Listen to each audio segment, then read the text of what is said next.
is really quite simple. Bond is a bullet without a target. Let's give him one.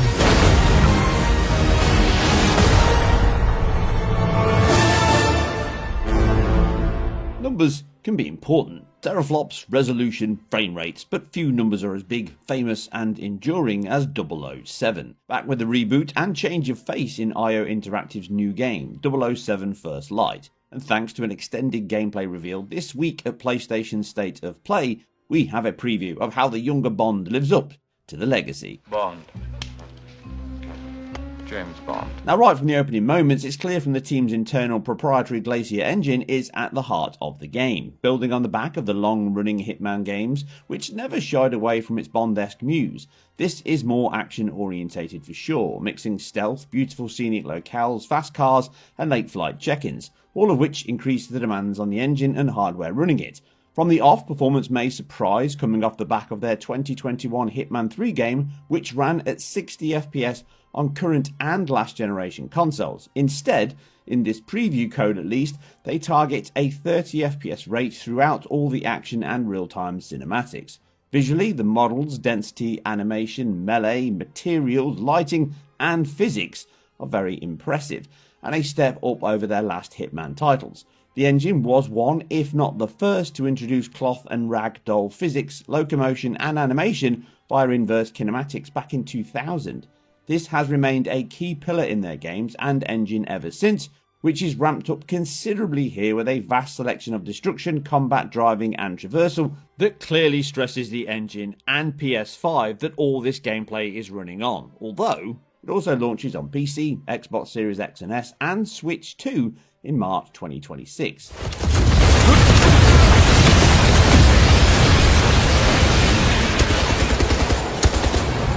Physically based but stylized rendering remains from the Hitman series, photorealistic environments mixed with dense crowds, bright skies, pretty people and realistic environments. People and AI remain key, ranging from vast crowds at parties, guard sentries, bodyguards to military fodder who stand around exploding red barrels and far too fragile Range Rover petrol tanks. So far, so Bond. The Glacier engine supports modern features too, including ray tracing, but it often mixes older techniques up, such as screen space reflections on floors or water bodies and older planar reflections which can often be confused with ray trace ones. I believe we see the same techniques here, such as the bar top and floors having obvious SSR occlusion artifacts, as does the car reflections in the car park, and we see large-scale high-quality reflections such as this mirror, likely planar or possibly ray-traced as the engine does support them, although I lean towards planar proxies and SSR, as this shot with young James trying to open the car door, the metallic handle or bodywork does not reflect his hand, which would be a sure sign of ray trace reflections if it did.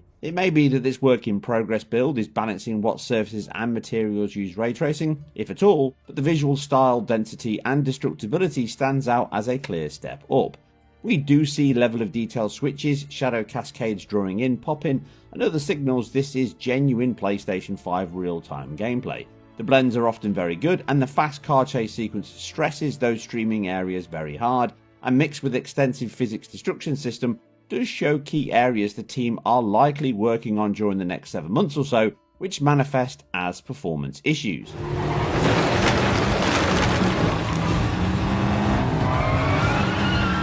The Glacier engine extensively uses and demands fast multi-core CPUs, and here the team have doubled down on their physics, engine, animation and destruction system, which from a gameplay, technical and showmanship perspective makes a much bigger impact than simply larger open areas to wander within. The obvious issues in the current build though are easy to spot. Running the video footage shared here through our framerate tools, which I stress is only an indicator of the game's performance and is limited by the video feed itself, as normally we capture all gameplay directly ourselves. But the 4K 60 feed is good enough to gauge the areas of good and bad here. As noted, the base PlayStation 5 version here is capped at 30 FPS and appears to render around 2560 by 1440. Dynamic and reconstruction are also possible, but the video feed and heavy use of chromatic aberration does soften it somewhat. Some aliasing and flicker does crop up, but it's using a temporal AA solution, and mixed with the strong per object motion blur, it is very stable and still looks great, and may possibly have multiple modes come release,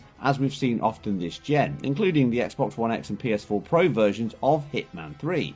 but in this gameplay reveal we get the highest quality option, which seems to peak and trough on the performance scale. The entire opening section, slow-paced driving towards the house, wandering around crowded mansions, and even climbing up drain pipes and wisteria vines, the frame times and thus frame rates remain very smooth and evenly paced, bar a few drop frames on occasion or held frames between cuts in those real-time cinematics, very common since the PS4 generation. Once we ramp up the speed and action though, we can see the common cost of data streaming memory management of such dynamic and branching game, allied with physics-based combat, melee and destruction, creates challenges on that 33 millisecond frame time. The destruction is very fitting of Bond and is likely a mix of prefix scripted sections and canned physics sequences that are triggered should you shoot or hit the market to initiate. When this happens, the frame time skips upwards into the 50, 70 and even 100 millisecond range when they do. Now most of these do not look to be GPU based issues, although I am not able to confirm anything here. My educated assumptions are these come from both CPU and memory limits, as the relevant asset, sound, animation and effects are instantiated once set off, and when you create a domino of physics-based destructions, this can then extend beyond the short bouts of drop frames seen here. The airport's hangar sequence gives us a good example of the worst case. A huge explosion is started just as young James jumps over and runs onto the runway. This adds more stress as the car's enemies are more all streamed in whilst the physical destruction continues behind. Once we settle into the next sequence being fully loaded and ready, the performance returns to a smooth 30 FPS. We see back and forth during this fight with various bouts of similar hiccups cropping up.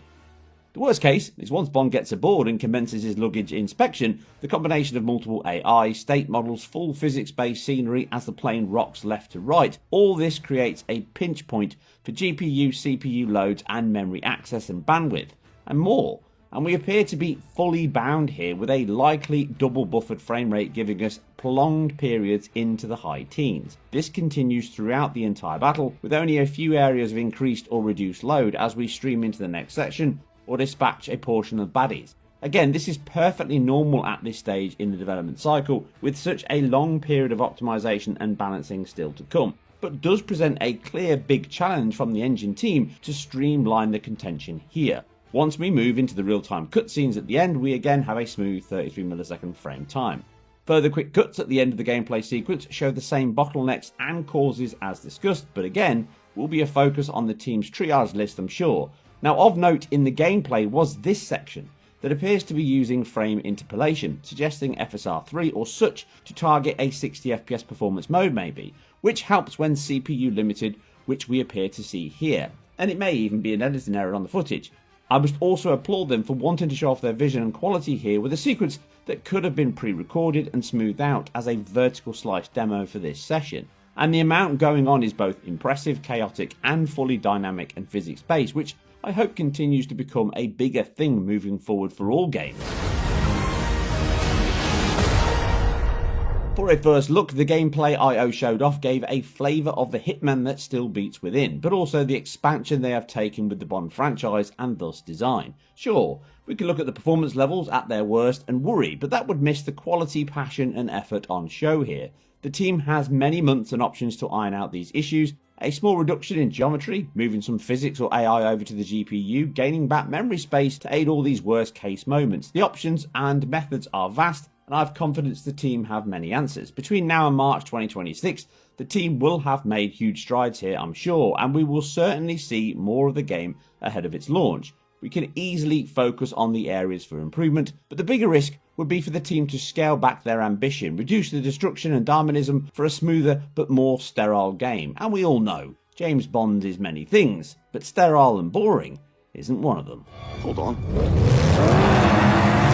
Anyway, that's it for all things shaken, stirred and secret agent based. Remember, if you like what we do here on IGN Performance Reviews, then keep it IGN, and we'll catch you on the next one.